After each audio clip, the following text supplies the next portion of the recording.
တော့ရပ်ပင်ဝါဆွဲရဲရဲဝါဆွဲအတွက်ဖြစ်ပါတယ်အဲ့ဒီတိုင်းပဲကျမတို့ဒီမှာကာကြီးကနေအာတီတွဲလို့ရတဲ့စလုံးလေးတွေနဲ့တွဲလိုက်မယ်ဒါမျိုးလေးဖြစ်သွားပါမယ်เนาะတွဲလို့ရတဲ့စလုံးလေးတွေနဲ့တွဲလိုက်တော့ပြီးတော့ရင်ကျမတို့တာရာနဲ့တွဲမယ်ကာကြီးရဲရဲဝါဆွဲကြွားကာကြီးရဲရဲဝါဆွဲကြီးစားကြွားကာကြီးရဲရဲဝါဆွဲကြီး6ဝစလုံးပေါက်ကြွားဒါမျိုးတင်မယ်ရပ်ပင်နဲ့ဆိုရင်လည်းဘလို့အထိပ္ပယ်ရတယ်ရဲရဲနဲ့ဆိုလည်းဘလို့အထိပ္ပယ်ရတယ်ဒါမျိုးလေးတင်ပါမယ်ပြီးတော့မှကျမတို့ကကျန်တဲ့စလုံးတွေအတွက်ကိုလည်းဒီလိုမျိုးလေးတင်ရမှာဖြစ်ပါတယ်ဒါနမူနာပါเนาะအဲ့တော့ဝေါဟာရကလည်းအဲ့တိုင်းပဲ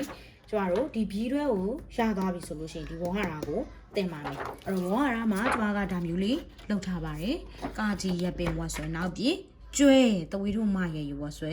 မွေးဒါလေးဝေါဟာရကိုဝါရတင်ဒီတိုင်းတင်မယ်စာပိုက်ကကြတော့ဂျပန်ဝယ်လာသည်ကြောကြောဝါမလေးကငွေကိုချွေတာပါဒါမျိုးလေးပေါ့เนาะအဲ့တော့ပြီးရင်ဒါစာပိုက်တင်ဒီအတိုင်းမှာဝါကြမှာတော့ကျမကဒီဟာဝါကြနမူနာလေးပါဖြစ်ပါတယ်เนาะအဲ့တော့ဒီဟာလေးမှာတဝေတို့ငါဝါဆွဲငွေတဝေတို့ကကြီးရရဝါဆွဲကျွေးငွေအကျွေးမာရပင်းချဝဆနှလုံးပေါက်မြငွေအကျွေးမြစာလုံးရင်တချောင်းငင်စုထဆနူရေးချဝဆနှလုံးပေါက်ထစုထပစာရေးချပါစုထပါငွေအကျွေးမြစုထပါဒါမျိုးလေးတင်ရပါမယ်ရှင်